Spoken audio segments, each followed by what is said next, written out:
आपण मला मंत्री म्हणून खूप वर्ष पाहिलेले, महसूल मंत्री सगळ्यात जास्त काळखंड मी राहिलेलो आहे.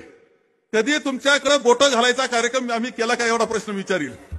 कधी खोटी केस करण्याचा प्रयत्न तुमच्यामध्ये झाला का, एखादी एक खोटी केस दाखवा, एखादा त्रासदायक करण्याचा प्रयत्न केला असं दाखवा दिसणार नाही. जे जे चांगलं काम आहे ते करण्याचा प्रयत्न मी केला. सगळ्यांनाच त्रास, सगळ्या जिल्ह्यातला त्रास तो चालला आणि ह्या जिल्ह्याचा त्रास शेवटी कमी कसा करायचा म्हणून आम्ही प्रथम राहत्याच्या मार्केट कमिटीत घुसलो आणि लोकांनी खूप मतच नव्हते आमचे, पण उमेदवार उभे केले, खूप मतं मिळाली. लोक म्हणले गणेश कारखाना घ्या. गणेश कारखाना घेतला आम्ही आणि चांगला चालवला.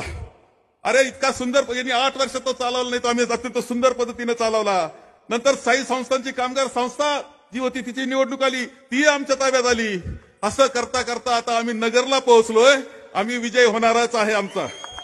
तुम्हाला आज शब्द देत तुम्हाला सांगतो, महाविकास आघाडी तुम्हाला काही वाटत असलं पुढे तर सांगतो, तो विचार आहे आता 40पेक्षा जादा जागा महाविकास आघाडीच्या राहणार.